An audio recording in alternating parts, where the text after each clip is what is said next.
Hi, I'm Cynthia Schiller. Please like and subscribe. Tell me, did you make the challenge? Did you do something today? Write it in the comments below. We're going to talk about moving forward. Be aware of the red flags, but we're also talking about the narcissist and how we inadvertently give them power. They also will just take the power over us and how it changes who we are. So when we're going through these relationships, we have that safety net to where, we get our love bombing. It's also a clean slate. So we go into this without seeing the red flags yet. So you're concerned about the new supply. They just haven't seen the red flags yet. It's a clean slate. So same with the narcissist. They haven't seen what's wrong, if anything, with the new supply. Clean slate. What could go wrong, right? Brand new fresh start. But being with a narcissist, they like to take power. So when we're like even just apologizing, they can accept it or they can have power over us. So if we're like, look, I'm really sorry, and they're like, yeah, whatever. So we're not validated, we're dismissed. It changes how we feel about ourselves, and they have power over us. They just changed how we feel. They also will shut us down, where we're like, I would like to talk to you about something. Like, I feel really bad about something, and they're like, oh, did you fuck up again? And they're already just what is it? What is it? Like, I don't have time for this. What is it? So you're sitting here trying to like trying to take accountability, trying to say, I really don't want you to get more upset, and I have to bring this to you, and I don't know, smash your car, whatever. So we're already uncomfortable, and then they're like, what? Not giving us time to communicate with them. And that's the hallmark of narcissistic relationships, is a poor communication, and how it changes how we feel. So we're already coming there like, I feel bad. And then they're impatient with us because they don't see us struggling. If we start crying, then that often will irritate them. And sometimes when we bring up the issues in the relationship, they see that they caused a lot of the issues, we're reacting to them. So some of the way narcissists act is based on shame.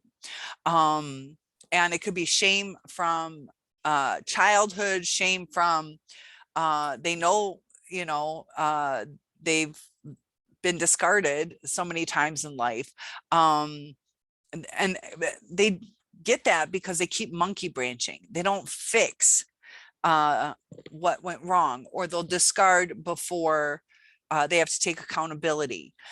So their lives just keep getting emptier and emptier, and it builds up rage. There was a narcissist who had explained how they feel inside as all the atoms in their body are just expanding out. Like, they feel like their body just is kind of, he didn't say the word exploding, but they don't have that sense of self. They're lost. Just like when a baby is newly born, you coddle them, you swaddle them, because it's comforting. They're used to when they were in the womb that they were, constricted or confined, and it's a comfort. That's why we hug each other. It's comfort.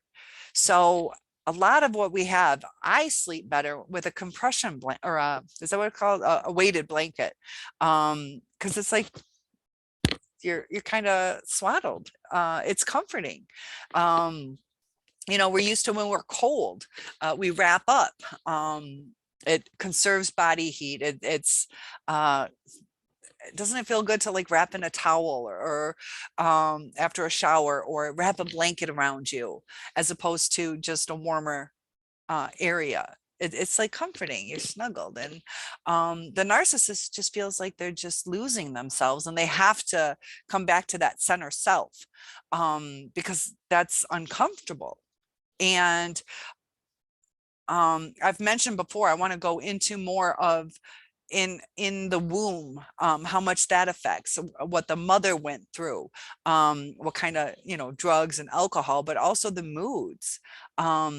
I was supposed to be a twin, and one had passed away. Was there distress from my mom? I didn't move in the womb at all. My mom never felt me kick. So was I losing something at that time? And how it affected, I might have abandonment issues or codependent, or so if you guys struggle with certain things, that's part of your personality, and we have to kind of change certain things. But by understanding what we're going through, we can even change what we're doing, how we handle things, because we get that reactive abuse. The narcissist comes at us and we react.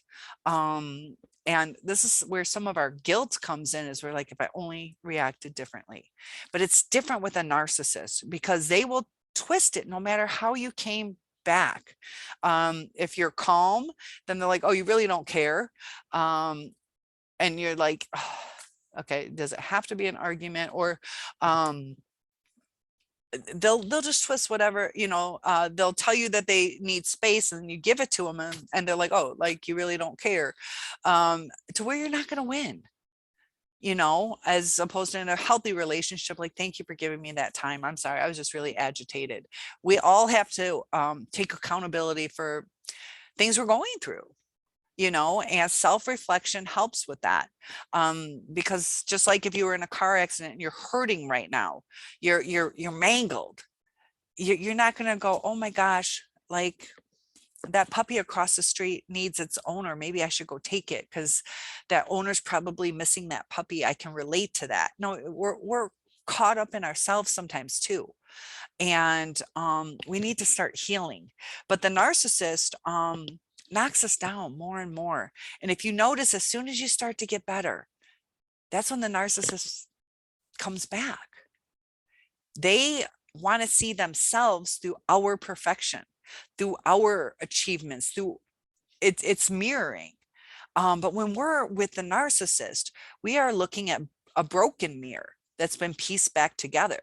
So in the beginning, this is going to be like kind of poetic, and I'm not very good at poetry, but we're mirroring each other in the beginning, and we have a full mirror. We come to this relationship whole for the most part, and the narcissist is broken, but it has a coating, a mask. So let's say it's I have a degree in criminal justice, and there's this one bank robber who used whipped cream as their bank robbing mask. It melted off. So we're going to say that that's the kind of mask the narcissist has on this mirror. So the narcissist, one little thing goes wrong, and it brings us down a little bit. So we start to cry, and our tears are on the mirror of the narcissist, wiping away that mask. And we see what's behind that mirror, and we start reflecting. That's what we're seeing. The narcissist is projecting things onto us, telling us we're crappy, or telling us that we're losers, or telling us we don't know how to cook, or telling us we're a crappy parent, whatever it is. We start to believe it because that's what we're seeing. So they're projecting it, and we're seeing it. So it's starting to break us because of the pressure. The pressure on our glass is breaking us. So now we're both broken even more. The narcissist is already broken. So as soon as we start gluing ourselves back together, it's like, oh, that's a prettier picture of me. And the dynamics of a narcissistic relationship are like mind blowing, because if we were two healthy people mirroring each other, we're like, your soul is beautiful, so is yours. And we don't want to ruin it. But the narcissist,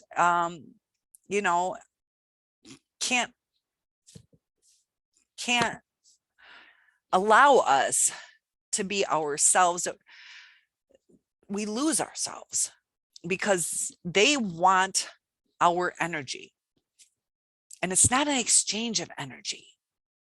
Because I had kind of learned this when I was like texting my other one. It's like, this is why we feel so exhausted, because when I text you, when you text me back, it's an exchange of energy, you know, and that's when it's pleasant. But when you give your energy to somebody, like, hey, can you call me back? And the amount of time that it takes too is kind of, you know, you feel that's how much somebody cares about you. If they don't get back to you in 2 weeks, do they really care about you? You know, and then they'll give us all these excuses. But if they get back to you right away and say, I can't talk to you for 2 weeks, we got our energy back. And then it's okay to wait. Like, we're not impatient. But they hold on to our energy so long, and they do it with different things. A lot of times too, hey, sorry, I got something in my eye. You know, can we go to my cousin's graduation in July? And I'll get back to you. I'll get back to you. And it's like, we wait and we wait, and then it'd be nice if they brought it up. So we got to bring it up. So we feel like we're hounding, or they'll tell us we're hounding, or we feel like we're nagging, and we're just trying to ask. And they're like, geez, I told you I'd get back with you. Give me some time. I don't know yet. I don't know what's going to happen. And they don't know because they want to see if something better comes up, something that serves their needs better. Not that's your family member. We should celebrate that for them. They could look at their calendar, you know, and if a death comes up or something tragic happens, you cancel, you know. But they don't like to do anything that's outside of what's going to suit their needs. I know I had invited mine to a paint and pour that my sister did. She was like an artist and she taught you how to do it. And it's traditionally more females show up to it, but there were couples there before. And I'm like, why not? You know, it's you get to drink, you get to just do something. It's my sister, and I'm paying for it, and we could go, you know, to the hotel later. And that's too girly.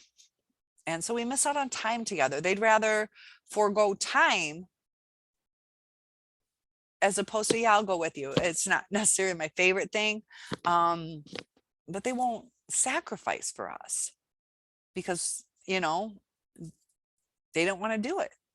You know, we go to things that they want, and or compromise, you know, but they don't compromise. We never get the things that we want unless it's something that serves their needs. And we're sacrificing, but they're not sacrificing. And when we start to lose ourselves, we get stuck. We're walking on eggshells already. We don't know how to handle it because a lot of times we don't even know what went wrong. But things over time is what went wrong.